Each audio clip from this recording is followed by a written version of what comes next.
3.000 millones de euros y además unos 200 millones más como extra. Eso es exactamente lo que ganó solo el año pasado el mayor competidor de Ferrari. Un competidor que ni siquiera tendría que existir si Ferrari no le hubiera provocado hacerlo, si hubiera valorado las opiniones de sus clientes. Go back to your tractors, farmer. Una marca que hasta el día de hoy, además de coches superdeportivos, también vende tractores. Y no unos cualquiera. Tienen casi 200 caballos, faros de xenón, un interior de lujo con asientos de cuero, pantalla táctil, palancas y botones, y una vista que te hará sentir como si estuvieras en una nave espacial. Por unos ridículos $140.000 es tuyo. Venden aproximadamente entre 2.500 y 3.000 unidades al año. ¿Ya sabéis de quién hablo? ¡Claro! De Lamborghini. ¿De quién si no? Quizá os sorprenda. Pero Ferruccio Lamborghini fabricaba estos tractores mucho antes de siquiera pensar en los superdeportivos. En un encuentro con Enzo Ferrari, el famoso fundador, se burló de él, le llamó paleto y le dijo que se largara. Do you know what they say about Lamborghini? That he's too uneducated to understand what he doesn't know. Y eso fue lo que desató entre ellos una de las rivalidades empresariales más legendarias que el mundo haya visto jamás. What is the price tag of the Lamborghini GT? What is the price of a beautiful woman? A great bottle of wine, a pasta you remember the rest of your life. These things are worth whatever they ask you to pay for them. You buy a Ferrari when you want to be someone. You buy a Lamborghini when you are someone. Lamborghini! Por cierto, acabo de revelaros el secreto de los mejores vendedores, cómo comunican el precio, cómo gestionan las objeciones de los clientes cuando dicen que algo es caro, porque ellos no venden solo el producto en sí, que se ve bonito y tiene un motor potente y un maletero en el que ni siquiera cabe la compra del supermercado. Ellos venden el valor que recibes, que cumples un sueño de la infancia, que todo el mundo se girará a mirarte por la calle, que ni siquiera pondrás la radio porque querrás escuchar el rugido del motor. Reflexionad y escribidme en los comentarios cómo resolveríais la tarea de ventas más famosa del mundo. Philip, véndeme este bolígrafo. Porque si eres capaz de vender la cosa más común, el objeto más barato que he podido encontrar en la tienda de al lado, entonces podrás vender cualquier cosa en el mundo real. Bien, volvamos ahora a los conductores de tractores. Ferruccio Lamborghini creció en condiciones humildes, en una familia de campesinos, así que es lógico que tampoco tuviera dinero para un coche impresionante. Y además, con ese chasis tan bajo, no le habría ido muy bien haciendo derrapes en el campo. Pero el chico era un apasionado de la mecánica, entregado en cuerpo y alma a su afición. Reparaba cualquier cosa relacionada con la agricultura con gran gusto, como el que yo tengo grabando estos vídeos de marketing tan inspiradores. Durante la Segunda Guerra Mundial se alistó en el ejército italiano y en el norte de África reparaba maquinaria dañada, hasta que Italia capituló y los británicos lo metieron en prisión. Pero eso solo fue hasta que se dieron cuenta de lo habilidoso que era como mecánico. Enseguida lo trasladaron al taller, para que allí les reparara la maquinaria averiada. Y cuando terminó la guerra, cuando liberaron a Ferruccio y él se dio cuenta de que prefería trastear con motores antes que cavar la tierra, en 1948 fundó una pequeña startup llamada Lamborghini Trattori. Su modelo de negocio era realmente sencillo. Iba a los desguaces de coches. Allí compraba vehículos militares destrozados, que tras la guerra había muchísimos. Los reparaba y fabricaba tractores a partir de ellos. To the future of the Lamborghini tractor. We did it. We did it. Solo que para empezar necesitaba dinero, y no lo tenía. Por eso, convenció a su padre para que pusiera como garantía en el banco lo más valioso que tenía, aquello que durante años había cuidado con esmero para sus 5 hijos, su granja. Imaginaos cuánto tenía que confiar en Ferruccio, qué gran riesgo suponía eso. Pero al menos, con eso, destrozó en 1000 pedazos el mayor mito profesional sobre la gente hecha a sí misma. Sobre todos esos exitosos y famosos que trabajaron el doble, estudiaron, fueron perseverantes y disciplinados, y entonces llegó el éxito. Eso es una tontería. No existe nadie, por muy hábil, inteligente o talentoso que sea, que pueda triunfar solo, sin la ayuda de los demás, ni aunque fueras el propio Arnold Schwarzenegger. I always tell people that you can call me anything that you want, but don't ever call me a self-made man. Todos necesitamos la ayuda de la familia, que crea un entorno seguro y las condiciones necesarias para poder desarrollar nuestro talento. Todos necesitamos una escuela que nos proporcione la educación necesaria. Todos necesitamos a un Philip que nos motive para levantarnos del sofá y empezar a trabajar en nuestros sueños. Todos necesitamos la ayuda de amigos que no nos abandonen cuando nos encontremos en apuros. Todos necesitamos la ayuda de compañeros de trabajo que nos aconsejen, nos orienten y echen una mano para que luego haya alguien dispuesto a comprar lo que hemos hecho. Y por supuesto, todos necesitamos la ayuda de jefes, clientes y compradores que nos den una oportunidad y compren y paguen por nuestro producto. Los más afortunados tienen un poco de todo. A los menos afortunados probablemente les falta algo de eso, pero sencillamente no existe ningún ser vivo en el planeta que pueda tener éxito solo, sin nadie. Y como acabáis de ver en todas esas fotos, yo tampoco soy ninguna excepción.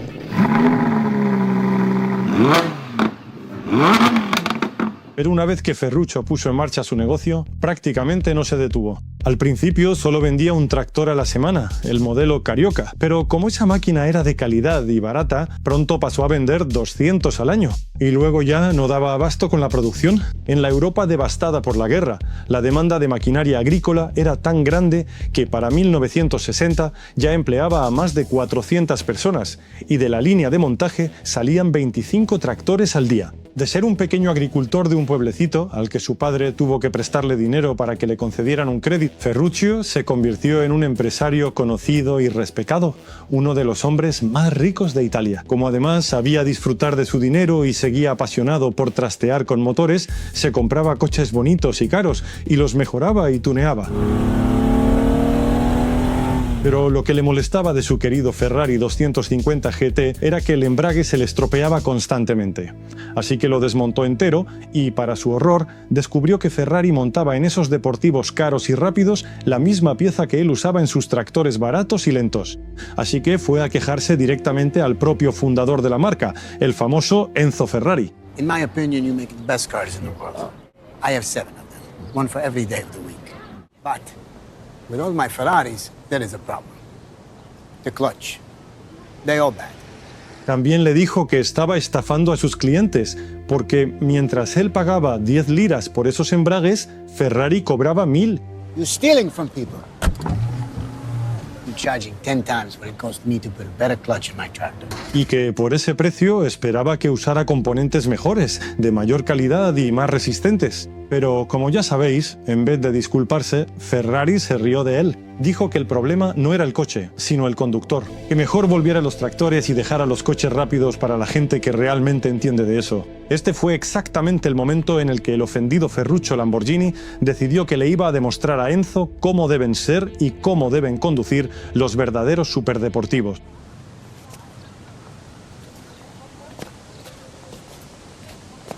Así que transformó su fábrica de tractores en una de automóviles, le quitó a Ferrari algunos mecánicos y en 4 meses fabricó el primer prototipo de Lamborghini, no el 250 GT, sino el 350 GT, para que todos vieran que era 100 veces mejor que ese Ferrari y que la velocidad máxima era de 250 km por hora.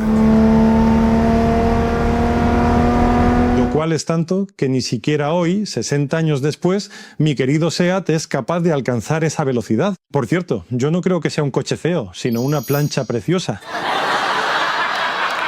Y la respuesta a la pregunta de si Ferruccio tuvo éxito con su nuevo negocio, o mejor dicho, hasta qué punto, la conocéis muy bien hoy en día. Lamborghini se ha convertido en un coche tan legendario que suele estar agotado con 2 años de antelación. Sus ventas anuales de vehículos se cuentan por decenas de miles y sus ingresos alcanzan los miles de millones. En los últimos 7 años han crecido el triple. ¿De verdad necesitaba eso Enzo Ferrari? Es una prueba de que, por muy bien que te vaya, siempre hay que mantener la humildad en cualquier situación y no humillar a los demás innecesariamente. O, por otro lado, es una demostración física de que, si la próxima vez alguien conocido, grande y rico te insulta y ridiculiza, al menos ya sabes lo que tienes que hacer. Construir coches.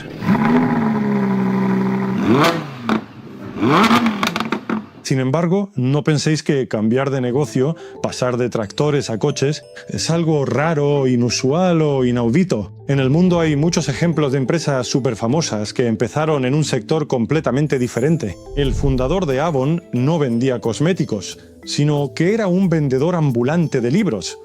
Más tarde se dio cuenta de que, cuando ofrecía un perfume gratis como regalo a las mujeres, había más posibilidades de que le abrieran la puerta y le compraran. Así que simplemente dejó los libros y montó un negocio de perfumes. Lego fue fundado por un carpintero. Fabricaba de todo, desde patitos y cochecitos de madera hasta escaleras, tablas de planchar e incluso soportes para árboles de Navidad. No fue hasta que su empresa se incendió 3 veces que finalmente dejó la madera y se centró únicamente en los bloques de plástico. Samsung empezó como un mayorista de pescado, verduras y fideos. Más tarde empezaron a producir azúcar, salsa de soja, sopas instantáneas y dulces. Después añadieron también el textil.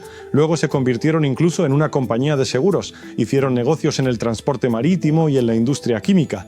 La división de construcción edificó el Burj Khalifa, el edificio más alto del mundo.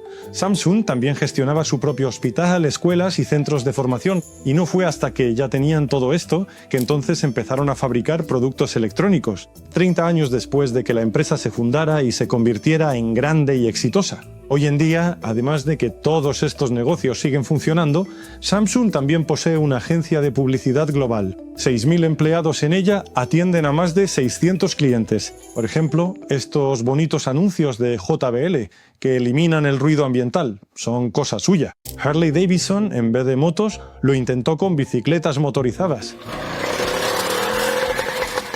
Muy parecida a lo que hizo la automovilística checa Skoda. Ellos también empezaron primero con bicicletas, luego les pusieron motor e hicieron motos. Los coches llegaron después. Sledujete náš nejnáročnější test. 1080 kilogramů nesou jen dveře. Peugeot era una acería. Fabricaban estructuras para paraguas, armazones de corsés, molinillos de café y de pimienta. De hecho, estos últimos todavía los venden hoy en día. Yamaha empezó con instrumentos musicales. BMW montaba motores en aviones. Toyota fabricaba telares. Nokia fabricaba de todo, desde cajas, papel y papel higiénico, pasando por calzado y neumáticos, hasta radios y televisores. Y solo después llegaron sus móviles. Tiffany, esa lujosa marca de joyas, empezó como papelería y mercería. YouTube iba a ser originalmente una web de citas online. Shell importaba conchas. De ahí viene su nombre, Sisel, concha marina. Colgate o Wrigley empezaron con jabones y solo después se pasaron a las pastas de dientes y los chicles. Sony primero fabricaba arroceras, luego reparaba radios. LG vendía cremas faciales y cosméticos e IKEA, por su parte, bolígrafos y calcetines. 3M, esa empresa gracias a la cual el mundo conoce las cintas adhesivas. ¿Y estas notitas adhesinas? Pues esa se dedicaba a la extracción de minerales. De ahí viene el nombre 3M, que significa Minnesota Mining and Manufacturing. Berkshire Hathaway no era un gran holding de inversiones, sino una empresa textil. WP no era la mayor agencia de medios y publicidad del mundo. Fabricaban cestas de alambre y de plástico. Eso de WPP viene de Wire and Plastic Products. Y Nintendo empezó con cartas para jugar. No añadieron los videojuegos hasta 85 años después. Podría seguir mucho más, pero ¿para qué? Mi punto está claro. El hecho de que ahora estés atascado en algún sitio no significa que tengas que seguir atascado ahí mañana. El hecho de que ahora un negocio te dé de comer tampoco significa que te lo vaya a dar mañana. Cuando por fin te atrevas a buscar y experimentar constantemente con nuevas oportunidades, es muy probable que acabes en lugares completamente distintos, mejores y más rentables. No en vano se dice que el tiburón que deja de nadar muere. Así que, seguid nadando. Y ahora vamos a mi archivo personal. ¿Preparados para abrir unas cuantas viejas heridas? ¿Qué os parece? Este soy yo hace 24 años, en un camión de la basura. En el último curso de bachillerato era el peor de la clase, un 4 en contabilidad. Eso porque jugaba videojuegos hasta las 5 de la mañana y casi no estudiaba. Me apunté a 8 universidades, pero no aprobé el examen de acceso en ninguna. Solo me aceptaron en una universidad privada, porque allí tenías que pagar para entrar. Pero en realidad, incluso allí solo me admitieron en el curso preparatorio. Vaya, debía de ser un caso perdido de verdad. Así que durante las vacaciones de verano me fui a trabajar a la soñada América con el programa Work and Travel. O bueno, en mi caso, más bien Work and Work, para ahorrar para un ordenador. Trabajaba en la cocina. Esta era mi zona, tanto de lavaplatos como de epicero. Me iban cambiando de sitio todo el tiempo. Luego también vendí helados, quitaba malas hierbas e incluso en el minigolf era ese chico que te da los palos y las pelotas. Pero ¿sabéis qué? Me echaron de todos lados. Era lento, ponía bolas de helado pequeñas, no me llevaba bien con los jefes. Vamos, un auténtico desastre. Get out. Mi récord personal fue recogiendo fresas. Allí ni siquiera me dio tiempo a hacerme una foto. A las 3 horas me dijeron, Vete ya, te llamaremos. lo que básicamente significa que nunca te van a llamar. La verdad es que comía más de lo que echaba en la cesta. No sabía que el jefe me estaba vigilando con unos prismáticos. En otro trabajo me pusieron a recoger basura. Iba por el complejo en uno de esos carritos de golf, pero solo hasta que, por accidente, choqué con el coche de la jefa.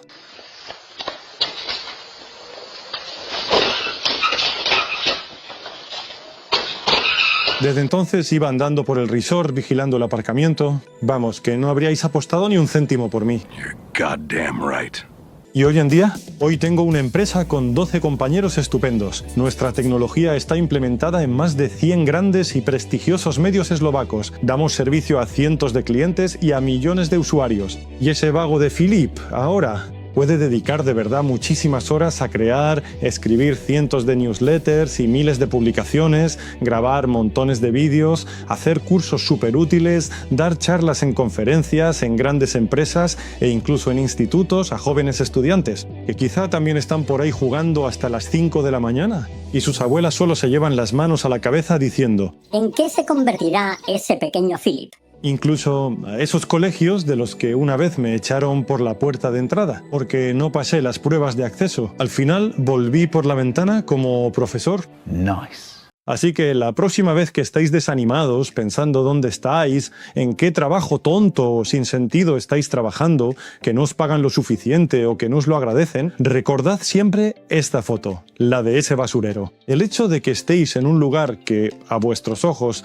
parece el trabajo más insignificante de los más insignificantes, tan insignificante que hasta hiere vuestro ego, no significa en absoluto que no podáis presentaros a Google, a Apple o a Cuna y que no os vayan a coger, porque si juzgaran a un pez por su capacidad de trepar a un árbol, se pasaría toda la vida pensando que es tonto. No os compadezcáis y poneos a trabajar en vuestros sueños. Haced lo que de verdad os gusta y eliminad todo lo demás. Así sentiréis una verdadera plenitud y felicidad. Sed perseverantes y constantes, como los corredores de maratón. Así os desarrollaréis en ese ámbito. Cread y difundid contenido sobre ello. Compartid vuestros conocimientos con el mundo. Así construiréis una marca personal fuerte, una posición de experto. Y todo lo demás se resolverá solo por el camino. Creedme, lo tengo comprobado. Y sobre todo, por favor, no os creáis a todos esos falsos gurús e influencers. A estos, todo de lo que presumen, sus éxitos, coches caros y aviones privados, es tan falso que, si pudiera, hasta os hablaría en chino.